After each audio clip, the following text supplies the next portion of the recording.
go there.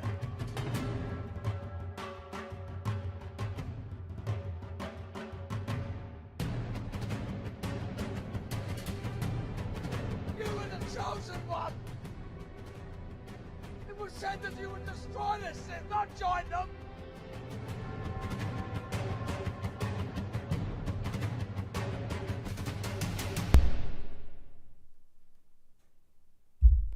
Welcome to another episode of Stay on Target. I'm your host and only member tonight, besides the fact checker.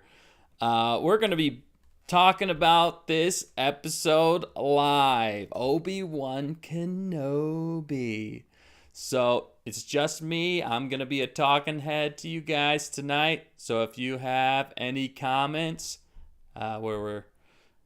we would be excited if you guys gave it to us. So let us know in the chat. If you haven't stumbled across our channel yet, check us out. We got lots of other videos, and we try to go live every Wednesday around 8. We were running a little behind tonight because, as you can see, this is a different studio. We call this Studio B.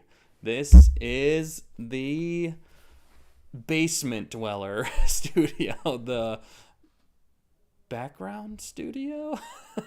I don't know, but we're making it work. Anyway, thanks for joining us tonight. We're glad you're here with us, and let's get into this episode. First off, we're going to start with no spoilers, which is always difficult for us because we really like to spoil things and talk about everything in the episode. If you haven't seen Obi-Wan up to this point, probably a good idea because we're probably going to spoil some of the earlier episodes. So if you haven't done that, watch out. You have been warned for episodes 1 through 3 of Obi-Wan. But non-spoilers for this one.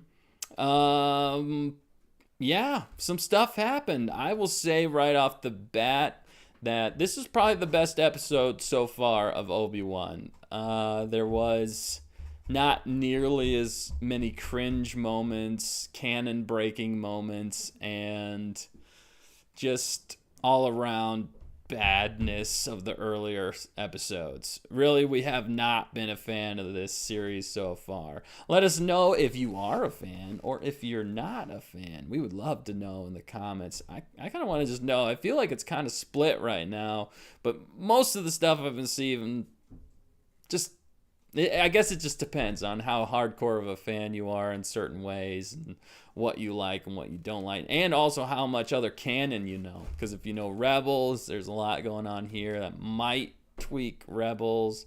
Also, the original trilogy feels a little bit like Last Jedi in some ways with how they dealt with Luke. It's kind of how they're dealing with Obi-Wan. But I will say, in this episode,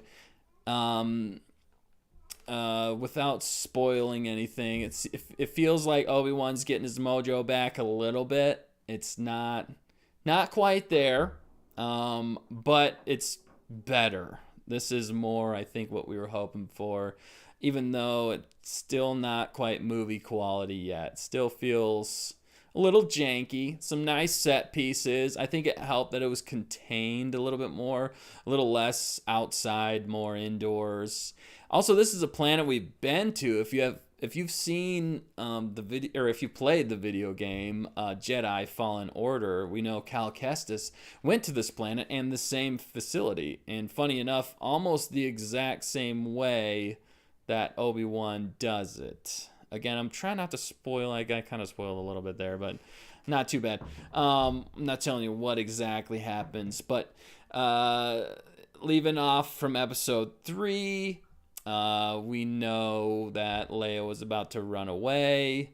Obi-Wan got his butt kicked by Vader, which was kind of lame. I didn't like seeing that, and I really didn't like how he was able to just grab him with the Force. I mean, you look at him on Mustafar, they weren't. It's kind of like an unwritten rule in Star Wars that other Force users can't just grab other Force users in some ways. At least in the movies, they haven't really done that. I get it. Anakin / Darth Vader is way stronger in the Force right now and in the dark side. It's kind of untapped some other abilities. But still, it just felt a little OP, overpowered. And I felt like Obi-Wan, it should be like riding a bike. Even if he hadn't used the Force in like 10 years, whatever. I mean, once it comes back, it seems like it would come rushing back. He was one of the most powerful Force users around, other than Master Yoda, Anakin, maybe Mace. But still, he was a force to be reckoned with. So in this episode, he's kind of getting his mojo back. There's some good scenes with him. He still doesn't feel like the Obi-Wan we know and love, but it is a lot better in this one. You had the two bestest female characters interacting in this one, Reva and Leia. Some interesting dialogue there. It wasn't bad. I didn't cringe as much in this episode. There were some points where I'm still kind of like, they're doing a little too much for canon here. It's not quite making a lot of sense. Some things do, some things don't. Action's decent. Again, not movie quality, but Disney Plus, I guess, kind of quality is not bad. I really like the look of the lightsaber, actually. Lightsabers look good. I will say the lightsabers look good in this episode. Some good action sequences, some good early rebellion type stuff we see in this one. They didn't dwell too much on the new characters. It feels like every episode they're introducing a new character, and that can be a little difficult, a little rough. Although it was pretty predictable. I'll go over that in spoilers. One of the characters, you're like, oh yeah, I saw that coming. Anyway, we'll go over that in spoilers. Let me know in the comments too what you thought of this episode. What else? Non-spoiler on this one. Let's say I like where it ended. I like where we're going. It's definitely getting better. Not to say that it's great. I still think overall this series didn't need to be made. At this point, it kind of still messes too much with canon. I don't love that. But it's interesting. There are some interesting facts. I still think they could have brought in some more known characters. Like, this would have been great to have brought in Cal Kestis. With everything that happens in this episode, it would have been awesome if they brought him in. Link those, the game. Maybe there's more. I know there's another game coming out, so there might be some stuff that happens with him in that game that we don't know about and might explain why he's not here. I have no idea at this point. But still, it would have been, even Quinlan, where they talked about Quinlan Voss in the last episode. I think it would have been awesome if we would have saw him again. So it's like some things they want to touch and mess up and not mess up with canon and characters. But then there's other things that are like, nah, we don't need that or whatever, which I think actually would add to it in some ways. But overall, this episode, I think, were we doing out of 10? I think we were doing out of 10. I can't remember for the last one. But I think out of 10 for me on this episode specifically, trying to forget the crap that happened in the earlier ones, I guess I'd probably give it a 7. 7 out of 10. I think it was C rating. It was passable. It wasn't the best I've ever seen. It wasn't the worst I've seen. The last 3 episodes were some of the worst I've ever seen in Star Wars since Disney bought it. But yeah, I think that's about my rating. Decent, though. Decent episode. If you guys made it this far, it gives me small hope that they might be able to turn out something decent, or at least okay, towards the end. There's some things that are gonna have to happen to make this whole season or show worthwhile, which again, I still think even at this point they didn't need to do this. But yeah, some other reveals in this one too that I wasn't expecting. We'll go over that in spoilers as well. There's just a lot of spoilers. I think we're just going to get to these spoilers unless anybody else has anything to say in the chat. No. All right. Cool. We're going to jump into the spoilers. So if you haven't seen this episode, fair warning, we're about to begin. 3, 2, 1, go. So, in this episode, Reva's still the bestest ever. Leia's still the bestest ever. Neither of them can do wrong. Obi-Wan is still need to be saved by all the female characters. He's still not quite Obi-Wan, but they do go to actually starting off early off in the episode, I didn't mind the sequence, although it felt kind of like cheating. Like, how did they get off that planet when there was Darth Vader hunting them and a bunch of stormtroopers on a Empire controlled planet? How did they get off Mapuzo without being discovered? They kind of cheated and just did like a awake, asleep scene. You've seen them with just like, what is it called? Shell shock. Yeah, Kenobi was going through shell shock. They didn't do a chase scene with Leia. I totally thought that Reva was gonna chase Leia and it was gonna be terrible. I didn't know how. I don't think they could do it because then it would show that one was inferior to the other. So they couldn't do that. So I'm glad they didn't in some ways. But yeah, so he made it. It was cool to see. They put him in the back tank. They make it to the planet. Oh, what was that planet's name? Let's check on that. I don't think we got that planet. They actually made it to, I think it started with an F. I forget the name of that planet. But they make it there. They take Obi-Wan there. They put him in a back of the tank. And it was kind of cool how they showed Anakin in the back of the tank, Vader, and Obi-Wan kind of going back and forth, reliving that scene or that time that they met. I thought it would have been cool if they would have even flashed back to like the prequels in some ways where they fought on Mustafar. I think that would have been a better tie-in because really that fight last week was super lame to me. It was not good. It was just boring. I've seen I think we've made better fight scenes than what they did.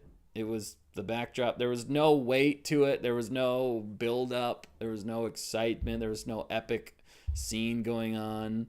It was just dialogue. Here you go. We're fighting. Run away. It was silly. Just silly. Bad. Not good. And then he just force grabs him, throws him in the fire, and then the lady has to save him again. And then Darth Vader can't shut off the fire or walk through the fire or force grab him. That was a dumb scene. A very dumb scene. In my opinion. I don't know. Maybe I'm sure a lot of people are coming up with fan theories that explain why it's fantastic, but and if you have to come up with the theory yourself to why that's awesome, I don't think they've done a good job. That's just my personal opinion. They should have had some explanation, logical. They need more logic in this show. Still, it's just kind of silly. I think fact checkers got the planet. Yeah, Jabin. Okay. Jabin is the name of the planet. Okay. What? Jabim. Oh, Jabim. Okay, sorry. Jabim is the name of the planet. They make it there, and apparently that is a safe planet where a lot of the rebels, or the new Rebel Alliance really is starting, I guess you could say. And it's kind of cool to see these new characters. Like I said, they didn't really explain too much except for the one main guy. I forget his name now, but lots of new characters. But Obi-Wan's, of course, obsessed about getting Leia back because she's better than Luke and more important than Luke. Kinda. I mean, it makes sense in this episode, I guess. They had to get him off planet somehow. But yeah, he wants to save Leia, even though he's not fully healed and fully ready to go, and nobody really wants to help him because it's a crazy place with Inquisitors, potentially Darth Vader, and tons of stormtroopers. But this one guy, I forget the main guy's name, who's talking with him, but he Roken's his name. Obi-Wan's like, you have no idea the lengths the Empire will go to or how evil they are. And then I was like, wow, he just set him up to launch into why he knows exactly why. We all know. If you're watching that episode, we're like, here it comes. All right, Roken, what happened to you, and why do you hate the Empire? That's exactly what was coming. It was, we were watching it, and I was just like, oh, I didn't see that coming. Except for we totally did. We totally did. But yeah, he explains how it's basically his wife was Force sensitive. There's a lot of Force sensitives in this universe now, apparently. A lot more. Which kind of leads me to another scene in... we'll get into that in a minute. But Roken was decent. He wasn't bad. It was just kind of funny how Obi-Wan gave him a layup to say what he needed to say there. And then all of a sudden, he didn't want to help him at all. He didn't want to help Obi-Wan at all. And then he says what he has to say, and then he's like, fine, I'll help you. Okay. Like 2 seconds ago, you were saying you didn't want to help, and you got to say your story, and now you want to help. Okay. It was kind of weak. It was weak sauce. He did call him General. Yeah, he did call Obi-Wan General, which is interesting. It makes me wonder about Roken's past, I guess, and how they know. I don't know if they know each other or if... I don't know how much they know about Obi-Wan. I guess they would, because if there's other Jedi that had come through there, even like Quinlan, if Quinlan went through there, I guess he would know he was a general. But I don't know who would really call him that, unless they're going more military, which they are in this, with their kind of the start of... this is kind of the very early stages of the... I just blanked. Not the Resistance. That's... Yeah, the Rebels. Yeah, what am I trying to say? Oh, we did get a comment here. Dan says, looking good, thanks, Dan. Good to see you out there in the comment section. Dan says, I'm not listening closely for spoiler reasons, but audio and video are rockin' Studio B. Thanks, Dan. We appreciate that. We love the comments. The comment section's our favorite. So if you have something to say, let us know. But yeah, Roken was decent. Wasn't bad. They didn't spend a lot of time on it. They kind of got to what they needed to get to in this episode, which was cool. Not a lot of fuss. What's the name of the new lady? Tala?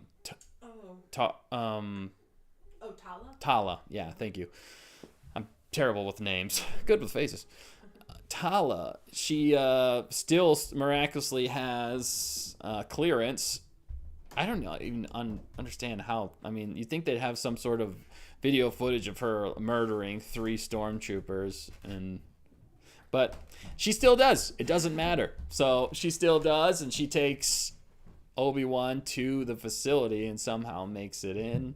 Basically by bullcrapping her way through. But there wasn't too much cringe to that. There was a lot of just like, oh, okay, yeah, I guess she'll just pull rank and get through because she's a female in Star Wars. They can do no wrong. And that was an interesting scene. And the way Obi-Wan gets in is very, very similar to how Cal Kestis gets in. And that's another reason why I thought they could have referenced Cal Kestis in this. I mean, if the writers knew that there was a game and knew any of the story or canon, which I'm not sure they do. Actually, I heard recently, and I don't know, I should even bring this up, but I heard one of the writers didn't even know that. And that's what I was thinking this whole time was... Obi-Wan knew Anakin was Darth Vader in episode 3 because he watched the holo of the Emperor saying, "Rise, Lord Vader. From henceforth you shall be known as Lord Vader." And he watches that, and then he says, "I can't see it anymore." It's clear. Maybe his mind regressed. I don't know, but the writer was trying to say why he discounted that pretty much. And that's, to me, a pretty blatant reason why this show doesn't make sense. I mean, the whole show, because if he didn't know Anakin was alive, even though he knew Darth Vader was alive, and he goes to town all the time, he would have heard somebody say Darth Vader, because he was the poster boy of the Empire. It makes absolutely no sense. So if they don't even know that Obi-Wan knew that Anakin was Darth Vader, then I doubt they knew that Cal Kestis even was in Star Wars, which is dumb. Seriously, nobody would have told. I don't know. There's so many writing questions and just story points in this show that don't make no sense. Don't make no sense. Don't make no sense. But yeah. Oh, we got another comment. All right. Zarhimoto says, looking good, Dustin. I'm not listening, so it's not spoiled, but you look great. All right. Well, we got a lot of watchers. Maybe I should do more miming. Make sure they come back. Yeah, we'll come back and check it out. Go check out the episode and then come back and listen to our spoiler talk on this one so you can comment later. And we will always comment back. So that's always a good way to keep in touch with us. Also, give us a like, subscribe, tell your friends, tell your enemies, tell your frenemies. That really helps us out, the algorithm. Share it, too. That really helps with the algorithm. Yeah, so back to the terrible writing of the show. I think it would have made sense if they would have brought in Cal Kestis. And, you know, he could have shared the information on how he got into the Inquisitor's place. What was it called? The Inquisitorius. The Fortress. Fortress Inquisitorius. Yeah. Wow, what a name. Fortress Inquisitorius. Yeah, no, I think it would have been really smart if they would have been like, oh, well, this is how Cal did it before. Why don't we just do the same thing? And that's basically what he does, but they don't mention Cal at all. I think it would have been awesome if he would have showed up, but anyway, that's just me. They got a new game coming out, too, and it actually would have made sense if they would have had him or a mention to even promote the game. Some cross-promoting there would have been cool. But yeah, so anyway, he makes it inside. He has to save Leia. Reva is... I'm kind of doing a play-by-play.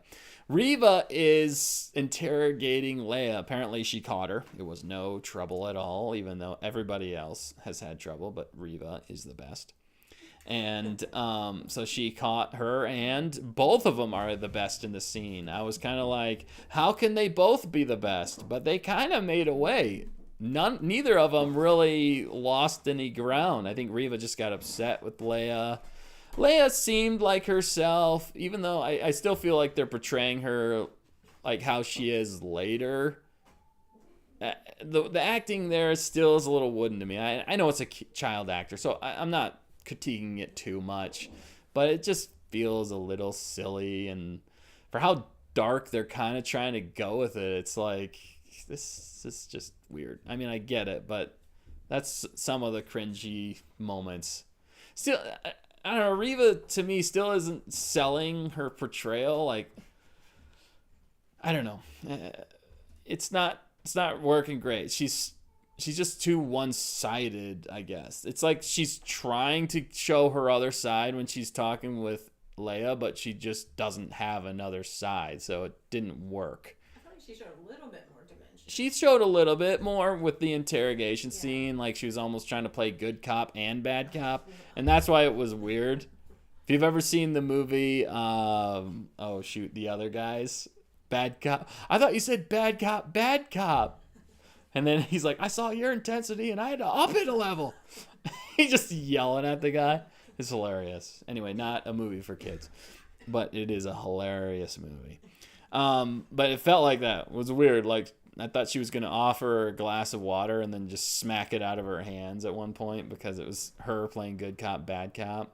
And the whole time I was thinking, like, why is she not just, like, probing into her mind? Why did they show us that she has that ability and then never use it? Because really everything could have been over in Star Wars if she would have used that on Owen in the first or second episode. First episode. If she would have used that on Owen on the first episode, none of this would matter. Actually, none of Star Wars would exist, so I guess that's why they couldn't do it. But then why even have that Force ability at all? But to their credit, she tries to use it on Leia, but of course, Leia's the bestest ever too. So both of them are the best. See? None of them lose ground, none of them take ground. That's interesting in this whole interrogation. Leia's trying to play her a little bit, and she does a decent job, but Reva's not having any of it. So it's kind of like two impenetrable forces coming together. What is it? Immovable objects meets an unstoppable foe meets a immovable object. Okay. Yeah, it's like one of those. Okay. Anyway, sorry. But yeah. But there was one smooth thing that they did pull at the end in this interrogation. One moment, Lola tries to attack Reva. I don't get the point of Lola at this point. She has done nothing successfully except for get broken apart and be her companion. Yeah. And I did see online, I don't know if this is true, but Carrie Fisher, when she was a child, had a bird that was named Lola. So I think that's actually pretty cool. I don't mind that. That's pretty cool. I shouldn't say I don't mind that. I think that's cool. It's a nice touch. It's a nice little extra touch. And Lola, yeah, like so far has done nothing. Yeah, except for be the bane of, really after this episode, Lola really is the bane of Leia's. Yeah. If she didn't have Lola, then it wouldn't matter. Things would be better. Things would be better, actually. So Lola tries to attack, and then she grabs her. I thought she was going to break her apart, but I was like, they just did that, so they're not going to do that. But then she had something else in mind. She put a tracker on Lola. That was the big reveal at the end of this episode. And again, because, oh man, Darth Vader had her, and I hate to say it in some ways, but I don't. I was like, she's done. Yes.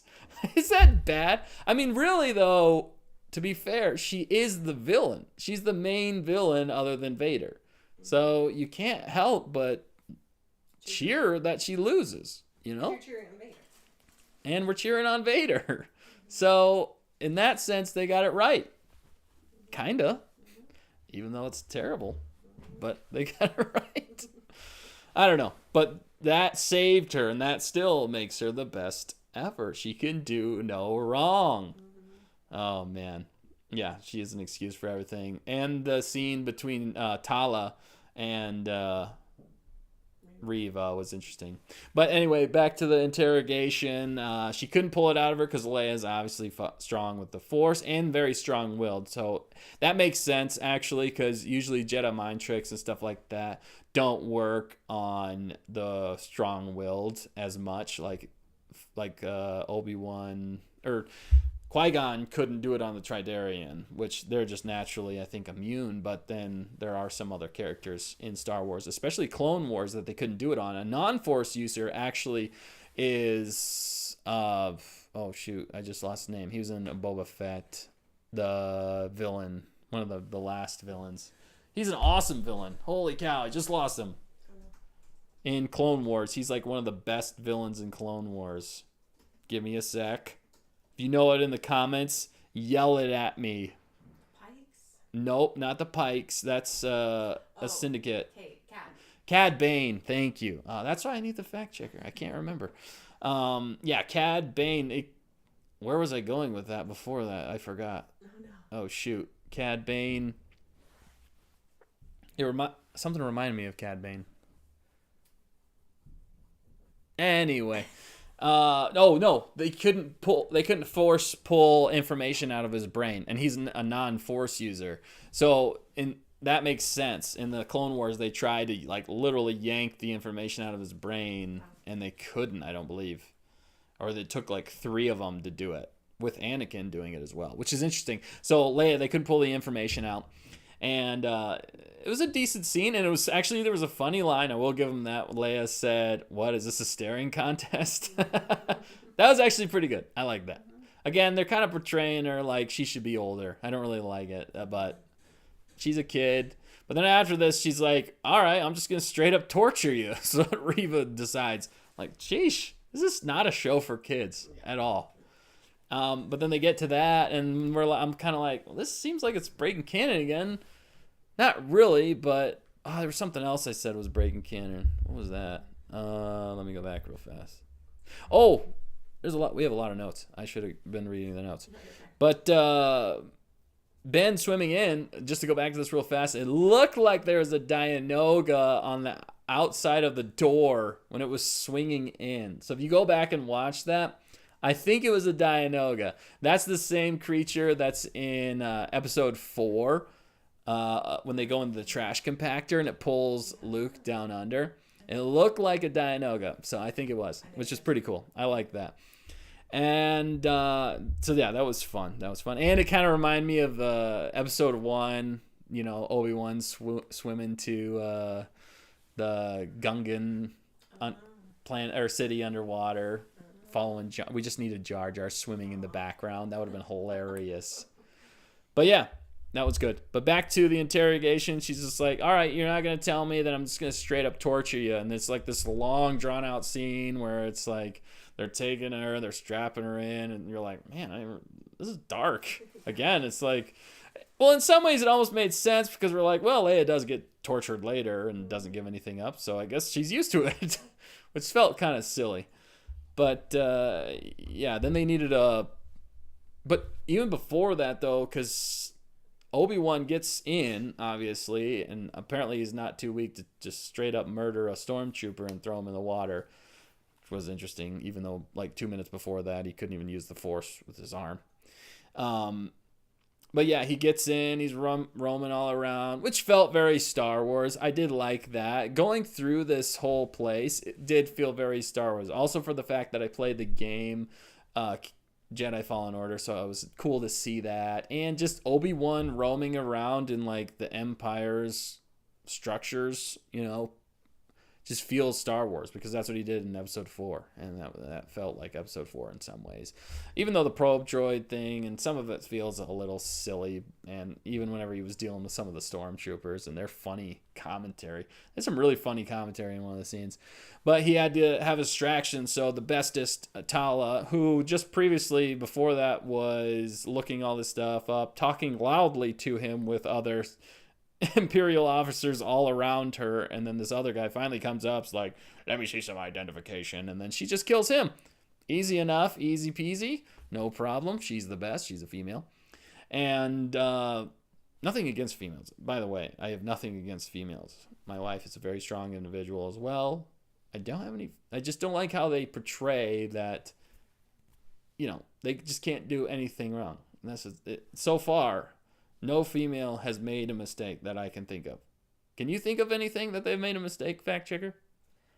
Being a female yourself? No, I mean, we're all pretty perfect. Oh, well. Okay, there we go. They're all pretty perfect is what she said. But, yeah, anyway. Anyway, so then she takes him out, and then she continues to talk loudly to Obi-Wan with Imperial officers still right next to her. I still don't understand that. Maybe they have the cone of silence around each other. That's like a callback to, I think, what is that show? That's an old show. If you've ever seen it, I don't even remember what it is. Oh, Smart. It was a movie made about it a while ago. Get Smart. Oh, yeah. Yeah. There's like an original show, and they're like the cone of silence, and they just like go in it, but they couldn't hear each other. I don't know. It kind of reminds me of that. Anyway, not important. But yeah, so she needs to do a distraction. So she just tells Reva, again, a scene where two females are talking to each other and neither one of them get the other upper hand. Reva's really like, all right, I think you're a traitor. And I was expecting her to die. I was like, she's going to get a lightsaber through the gut, because that's Reva's move right there. You get a lightsaber through the gut if I don't like you. But anyway, she didn't, though. Reva and Tala had a good interaction. Tala said that she was a spy, so nobody can trust you when you're a spy at that point. So they were basically just going to torture it out of her again. So I guess that's Reva's MO too. If I don't kill you, I'm going to torture you, one or the other. Well, it makes sense. She is an inquisitor. So yeah, that again, it was just kind of funny that again, neither of them did wrong. And then they end up getting away because Obi-Wan's found, because he saves Obi-Wan. But right before that, it's interesting. They actually show, this was cool. I liked this. he called it a tomb, but they showed a bunch of people frozen in what looked like the amber from Jurassic Park of the mosquito in the amber of Jurassic Park. I don't know why it was amber. I thought it was going to be like carbonite. That would have made more sense to me. Yeah, but they're dead. But he said it was a tomb, so they would probably be dead.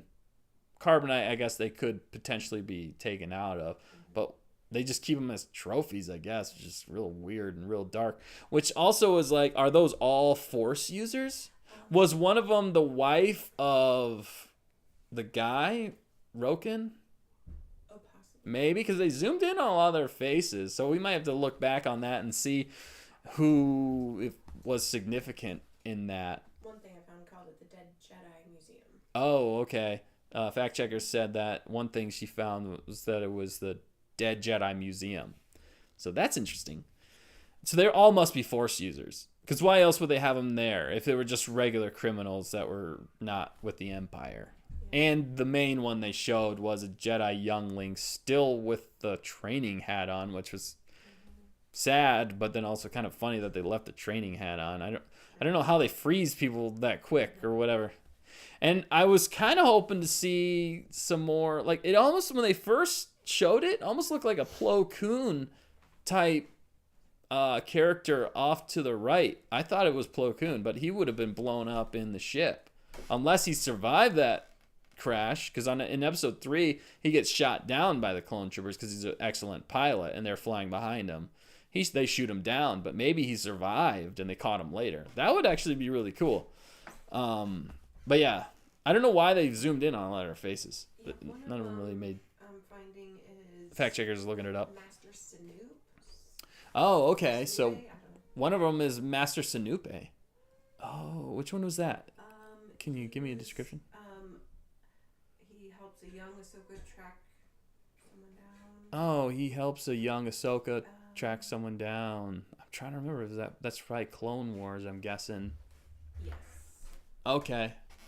Does it say a season of Clone Wars? Fact checker's looking it up. I don't know. He had a really cool lightsaber. He had a really cool. That doubled as a cane. Oh, what? Wait, what?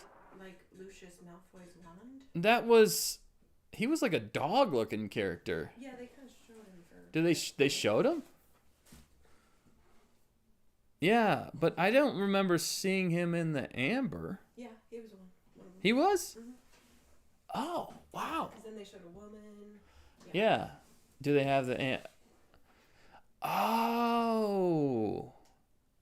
That didn't look like him at all. Well, I guess it's hard to tell. But yeah. Anyway, I guess that's pretty cool. Yeah, he was a really cool character and fun. Yeah. That sucks. Yeah. I liked his character quite a bit. And he was like a grandmaster. He was like a grandmaster. He was one of the oldest ones there. Oh, okay. But, okay, wow. Getting new information all the time. This is live, baby. Again, if you got comments, let us know. It is live. We are taking your comments. Thanks for everybody who's commented so far. Yeah. So anyway, Obi-Wan goes in there, and that was cool. I did like that scene. That scene was really cool. I'm sure there's going to be videos online of people breaking this down, like person per person per person, and trying to figure out every detail, which is cool. I really enjoy those videos. And this episode, again, was not as much cringe. I'm not ripping this episode apart so far. There's really not a lot to rip apart. There's probably more if I dive into it. Even Nick liked it. But, yeah, even Nick, he's not able to make it tonight. Everybody else was busy tonight, other than me and the fact checker. So we're holding the fort, and we're just glad to be with you guys. We couldn't not talk Star Wars on a Wednesday night. So, anyway. But, yeah, he saves Leia, which that scene was cool because he shut off the lights and they really accentuated his lightsaber. It felt like they were kind of pulling a Star Killer, because there was a promotional material where Star Killer does that, where he shuts off the lights. They're kind of like blinking, and then he like shows up behind him with his blue lightsaber and then cuts him in half and then shuts it off and then disappears, and the other ones are like, ah, which is cool. The only thing though that they should have done was dismemberment. It bugs me. Why does it bug me so much? They should have dismemberment. Like, hack off a limb. I guess they did earlier on. Why couldn't they have done that now? It's like a unwritten rule I think maybe effects-wise, it's a little bit more challenging to do it. And I get that. So they just usually do like a cut across the chest and they don't go completely through. But it's a lightsaber. A lightsaber cuts through things. You know, they cut off the old lady's hand, but they can't cut a stormtrooper in half. Also, stormtroopers are absolutely useless in this episode. I mean, I guess most of Star Wars. The more I think about stormtroopers, I'm like, they are the dumbest villains. In like almost, they can't hit the broadside of the barn. They don't have like oxygen packs on their suits, so if they get sucked into space, you'd think they'd have like, you know, an oxygen reserve since they're mostly in space. You know, so that it kicks in automatically, so they could survive. They get sucked out into the space. Their armor doesn't block blaster bolts. They can hear really well. They can hear pretty well and get distracted really easily and shot. There was like 30 of them at the end, like 50, 100 surrounding them, and none of them got even close. I don't know. Anyway, it was just ridiculous. Obi-Wan should have hacked the head off or an arm off. Maybe he was trying to keep it clean for Leia in the room, I guess, if you give him that. But it was a cool scene. What? Even in the hallway, he didn't kill him. Even in the hallway, he didn't chop anybody up. He should have chopped somebody up. I'm saying. The one, maybe. Yeah, I mean, he kills them. Yeah, true. But it's just, it's okay. Anyway, that's just a small gripe I have. But yeah, he saves Leia. Then they're getting out of there, and then that's whenever the whole Tala and Reva thing's going on, and then Tala needs an escape because she's about to get tortured, and then that's whenever they find Obi-Wan, the probe droid. He was pretty careless there, and the probe droid found him, and then that's when everything goes to poop. Not really. But yeah. They start chasing him down, and that's actually some good Star Wars. I liked seeing him running around blocking blaster bolts. That is a tongue twister. Blocking blaster bolts. And he was getting better. I did like the fact that they were showing he was getting more confident with the Force, and even though I feel like he should have just already been there. But whatever, at least they're doing something. So he's blocking it, and he's getting really good at it again. You know, dodging things. And even though in the opening scene of this season, like the one master that was protecting Reva and all the younglings, she couldn't block like hardly any, and she got shot up. Anyway, I guess she's no Obi-Wan. Yeah, she's not General. She's not Obi-Wan, but she was a female. That's why it was weird. They should have had a white male. That would have made more sense if he was the one protecting them. Because also the white male gets killed in this one. Wade. Makes sense. Disposable. The white one who she puts in his place, the one who's questioning her about her being able to be in the facility. She puts him in his place. Then it's a white man who comes up to her and is like, "Let me see some more credentials." She kills him. Then Wade later, white male, gets killed. It's not good. Unless you're Obi-Wan, a main character in this story, you do not want to be a white male in this galaxy, at least in Disney Star Wars. I'm just saying. I'm just pointing things out. I'm not saying anything. Just pointing it out. You can make your own judgment. I'm just saying. It's just funny. And the women can do no wrong. In today's world. It's just not relatable. That's the thing I don't like about it. I mean, how do you even feel about it, fact checker?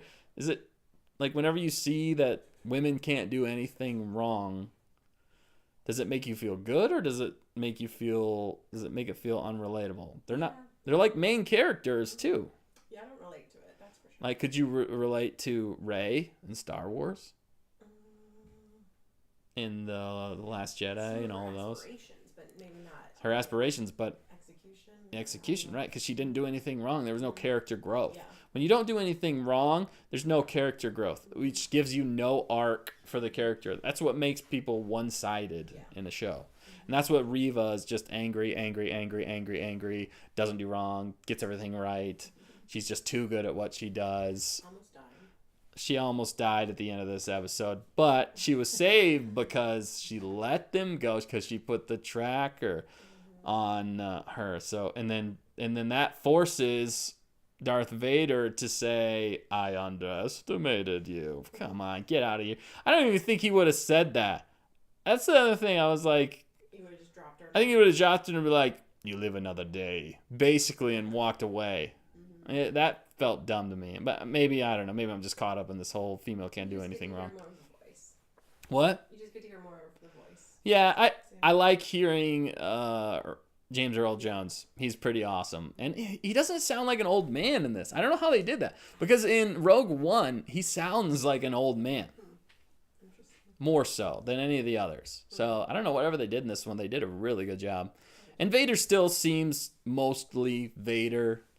It's just Disney Star Wars just feels like fan fiction in a lot of ways. So, again, that's tricky. But the fighting, anyway, in that hallway scene was cool. There was Cal Kestis. Again, they're ripping off Cal Kestis because almost the same thing happens again. And so spoilers for the video game. Spoilers, because this is definitely a big spoiler. He fights Vader in the same place. And the only way he escapes Vader really is with the help of the second sister, which is really similar to the third sister. It's really weird how similar this show is, and it's like they're ripping it off in some ways. I don't know. Inspiration. And I feel like what's probably going to happen is Reva's going to turn and be like, oh, I am a Jedi.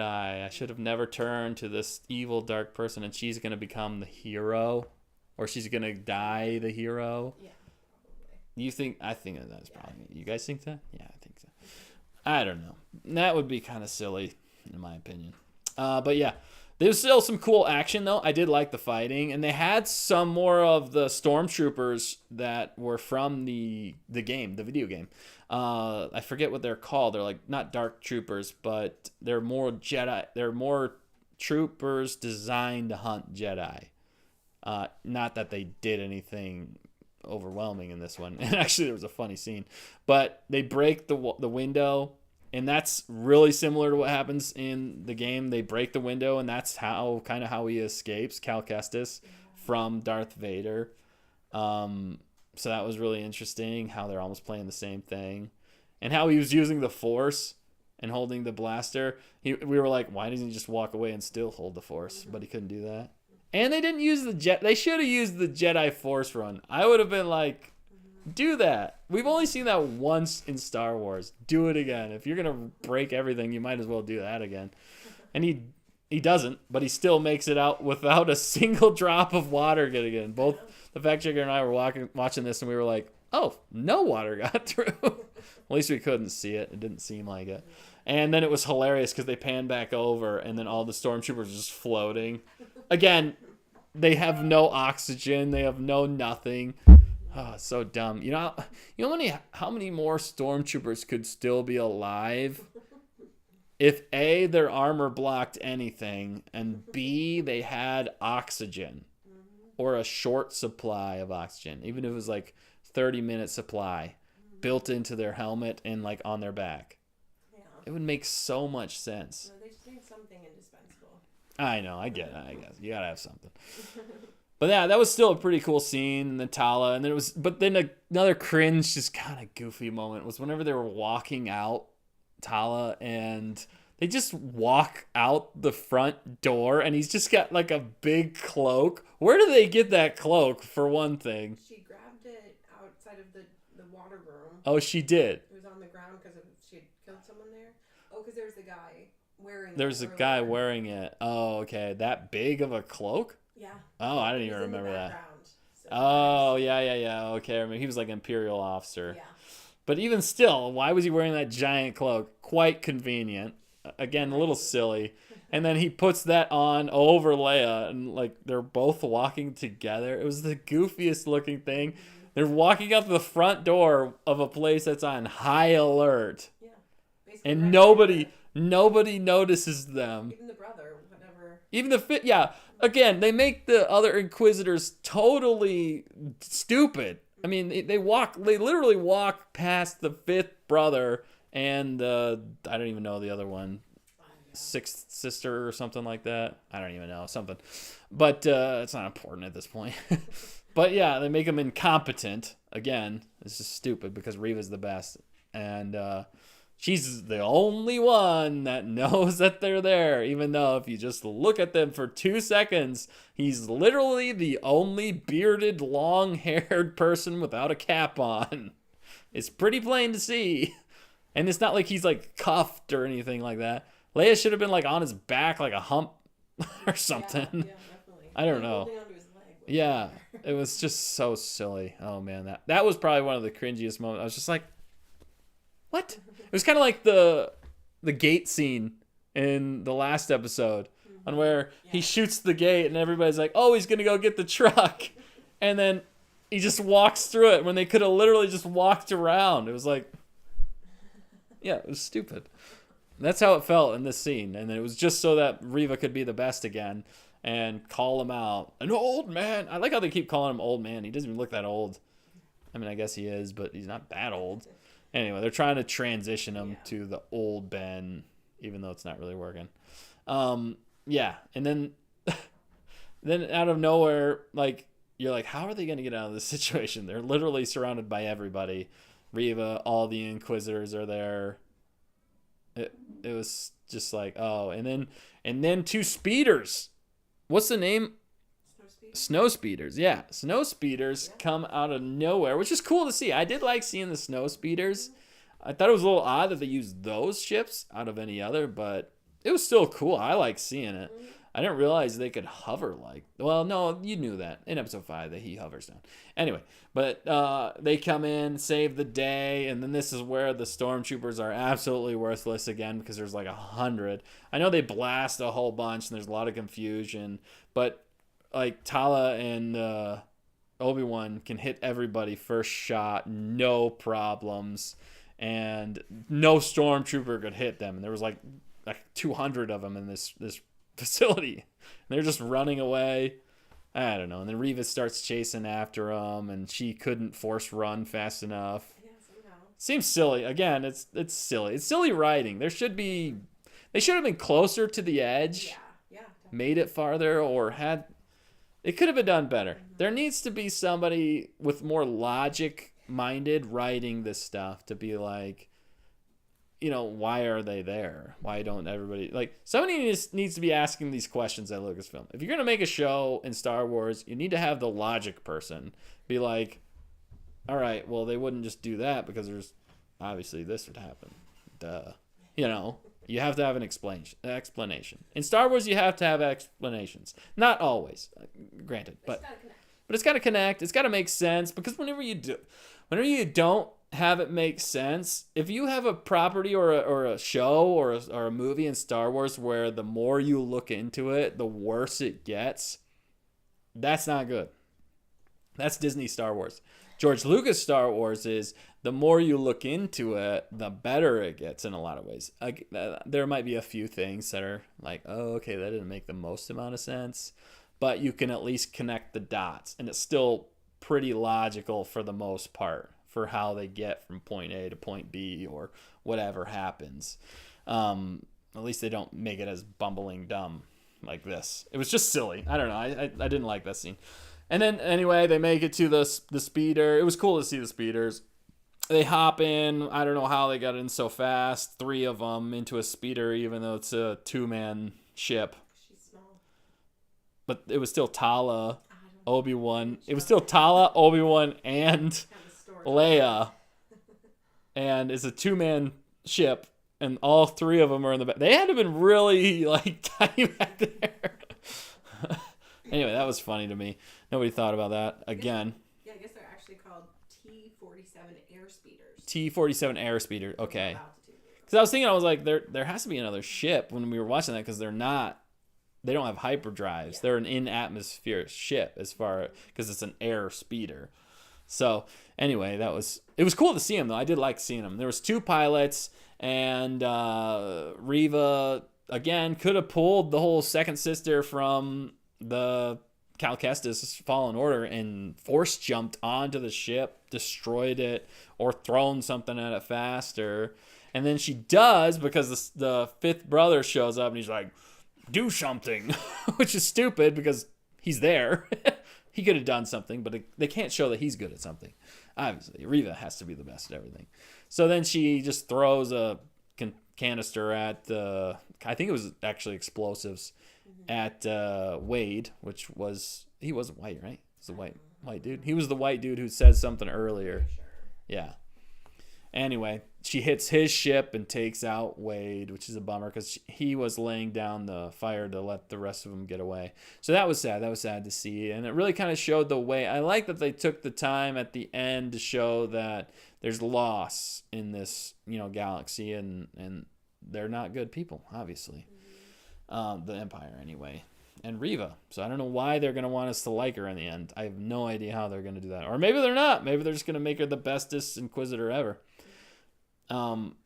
But yeah, it was still cool how they got away. And then at the end they show, well, even before that, Vader was like, I told you, I'm not gonna put up with your failure any longer or whatever. So he's like force choking her, and he's got her like just lifted off the ground because he's OP. I mean, he's Vader, so that makes sense. And there was no build up to it, though, or no tension. I kind of wish they would have taken another moment for her to be dreading that moment where she has to deal with Vader. That would have made more sense, because in the original trilogy, they make Vader more looming, and how people never wanted to talk to him, but they had to, and they showed how scared they were. This is early on Vader, so he hasn't built up that reputation. I think he's already built up the It's 10 years later, so I think he's built that reputation already. More him coming in. Yeah, but, they couldn't show that Reva was scared of him. Yeah, you're right. They can't show that Reva, because Reva is almost better than him. Yeah. Which, get out of here. If you think Reva's better than Vader, you're on drugs. Yeah, there's no way. That would be stupid. Yeah. But Waiter. Waiter?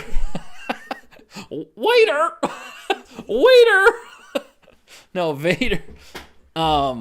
Oh, we got a comment. How long ago was that? Oh, okay. Carla Hawkins says, "Hi, Dustin." Hi, Carla. Thanks for tuning in and watching this episode of Stay on Target. Episode 4 of Obi-Wan Kenobi. Just parts. Also, they couldn't be bothered just to come up with names. I don't know. It kind of makes sense. I don't mind not having names because I can never remember them anyway. So, but it felt like they were almost trying to go for the whole Star Wars thing. Which they should have done 9 episodes if it was Disney. Even Disney's cutting out the last 3. Shots fired. But yeah, so again, Reva's about to get destroyed. She's not scared of Vader. She's the bestest ever. And we were cheering her on. We were cheering Vader on, We were like, yes, this is the end for Reva. This is where things can get better. Oh, man. We wish that would have happened. But she pulls it out of her butt and says, I let them go. Oh, so snarky. And apparently she put a tracker on Lola, which we kind of talked about earlier. Which, whatever. It is what it is. She's the bestest ever. And again, Lola is the bane of Leia's existence in some ways. Or at least no help. Only a hindrance. She really needs to get rid of Lola. She's young, I guess. Even still. You think they would have checked that or something? Even the rebels. I guess they were too caught up with grief. Okay, we'll give you that. Too squished. Yeah, I guess. How did she get that tracker on? So, I know she was holding it, but they never like. When Leia went into the contraption. She was holding it. I guess she had time. It would have been. They couldn't give it away. They should have shown a flashback, really, to her in the discussion, showing her putting on the tracker. Yeah. I think that would have been better. Yeah. They need side swipes in this too. They don't have Star Wars side swipes. That's another reason it doesn't feel super Star Wars. That's a classic Star Wars trope, is to have side-scrolling scene changes. I miss that. They're saving that for the last 2. I know. Even the filming of this is not my favorite. The cinematography, like I said, I watched Stranger Things, and their cinematography is on point. Everything is like a movie quality in those. There's a few scenes in Stranger Things where it's all CGI and you know it. But it still plays better than a lot of this. I'm just saying. It's believable. It's all right. The last scene, I'd say, was probably my favorite. How they had the two, grief type moments. We're just happy to be alive, or we're just happy to be alive, Obi-Wan and Leia, and then the other one who just lost the guy, and they're sad. And they became soldiers. It was kind of the start of the rebellion in some ways, which Leia is early on into. Oh, that was the other thing I was going to say. That totally broke canon in some ways. Reva says to Leia, the Empire does not show kindly to Jedi sympathizers.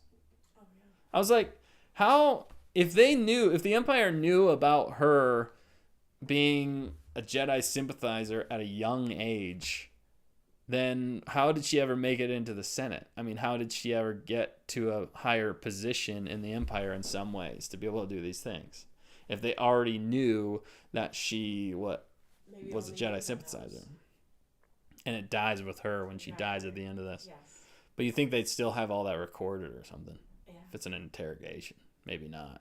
I don't know. Star Wars is sometimes futuristic and not futuristic at the same time. Mm-hmm. It's like 70s futuristic technology. So, okay, maybe. I don't know. But again, when you think about it, you're like, that doesn't make a whole bunch of sense. They're too dangerous. They're messing with canon too much, and I don't like it. Willy-nilly. Yeah, it's a little too willy-nilly. And even like we said, the writers still didn't even know certain canon things. Which you'd think somebody at Star Wars would have been like, I would have been like, well, doesn't he know? I mean, if I would have heard about the story, I would have, obviously, he knows. Yeah. Well, we don't have a show if he knows. You're like, and we can't have Reva, the bestest Inquisitor ever, tell him and have that awe moment, even though it doesn't even make sense. So stupid. Anyway, this episode, going back to this episode, we're gonna wrap it up here shortly. This episode wasn't bad. I actually didn't mind it, other than Reva and all this the stuff. The action was good. I liked the action. The lightsaber was solid. There was way less cringy moments. It felt more Star Wars in this one because, they were infiltrating a base. They had somebody to rescue. And it felt more like Obi-Wan was getting back. He's getting his mojo back. That's what I keep saying. Which I like. I'm glad because Obi-Wan should be a force to be reckoned with. It doesn't matter if he's 10 years without the Force. Obi-Wan showing up anywhere was like a boss. Like, he got through anything, I mean, he was a general. He took out so many, like, I don't know, just with his wit, with his Force powers, with his Jedi abilities, his lightsaber ability. He was a force to be reckoned with. I mean, really, he could have taken out all the Inquisitors, in my opinion. I think he's way more powerful than every Inquisitor. If he can stand up to Vader, Vader and Anakin and defeated Anakin, it doesn't even matter. I mean, I don't know. In my opinion, nothing should stop Obi-Wan at this point. There should be nothing that stops Obi-Wan. And that's why I still kind of have a problem with him in the last episode. I still thought it was stupid. But, I mean, I get why they're doing it. Because they're going to have the scene where he fights him again. But I don't know how they're going to do it. Because it's the line in episode 4 is, the last time we met, I was but the learner and you the master. And he says, now I'm the master. Unless it's just a big battle between him and Reva. We're not going to get an Obi-Wan. But then that would break canon because the last time technically he met, Anakin totally destroyed Obi-Wan. Yeah, I don't know. So if only Reva and him fight, true, then that breaks canon too, okay, because Vader destroyed him. Yeah. So that makes no sense. True. So he has to fight. He has to fight Vader for this to make sense, and he has to beat Vader, which seems like a far cry at this point. But I don't even know how he's going to do that because really, he's still not the master. It's like they're almost equals, or not equals, but I don't know. That's one of my biggest gripes about this whole show. But yeah. You can't think. That's the thing with Disney Star Wars. You can't think about it too much. You just got to sit back and take it. That's what it feels like anyway. But yeah, this was probably the best episode so far. I would say this is the best episode so far. A lot of lightsabers, wrecking a bunch of stormtroopers. It's always fun to see. See some rebellion, some early stages of the rebellion was cool. Especially, I like seeing those ships, the air speeders, the snow speed. We call them snow speeders. I remember having that as a toy as a kid. Those things were awesome. That's still one of the best scenes in Star Wars is Empire Strikes Back. But yes, good episode. Well, not the best Star Wars, but it was out of the four. This is the best one out of all of them because really it was just the least cringe of all of them, and they just played off of Jedi Fallen Order, which Jedi Fallen Order was fantastic. So I played that game to 100% completion. That's how much I like that game. It's not a perfect game, but it is fun and it feels like Star Wars, and they don't have stupid crap in it and crap story. It's actually a good story, and they don't break canon when doing it. So I don't know. I think that's why they're pulling a lot of influences from it. Although I still think they could have brought Cal Kestis in. I would have been fine. I still think that would be cool. That would have broke canon. It depends on what happens to him, I guess. Exactly. We don't know. And that was, I think, 5 years. So this would be 5 years later. So there could be a lot that happens to Cal in that amount of time, and maybe why he's not in the original trilogy. Mm-hmm. But anyway, decent episode. Best of the four. I've said that multiple times. And if you get a chance, definitely check it out if you've been watching the rest of them. It's almost like, okay, it's like we struggled through the first 3 episodes and we got a little bit, like a piece of a cookie. We didn't get like a full cookie because there's still enough dumbness in this for me to be like, you idiots. But we got a chocolate chip, in the cookie. So it was like, oh yeah, okay, I can see where this is going. I don't think it's going to be fully redeemable. I still think they're going to pull out some stupid stuff, but they better make this fight scene the most epic ever between Vader, and they better kill off Reva. Just joking. I don't know. They just, I don't know how they're going to wrap this up without something going wrong with how they've dealt with everything so far. And it's not even like the writers or people or like that created the show are like, just wait till the end. We know you're going to love it. They're like, they're just calling everybody racist and saying, I don't know. It's stupid. It bugs me. Anyway, let us know your thoughts, your comments on this episode. We're slightly looking forward to seeing episode 5 where this has got us we're not impressed, but it's palatable at this point. It's still stupid, but it's palatable at this point. We got enough good moments in this that it almost felt like they brought in Jon Favreau or David Filoni for this episode. It felt like there was slightly more Dave Filoni going on. I don't know, maybe, but decent. All right.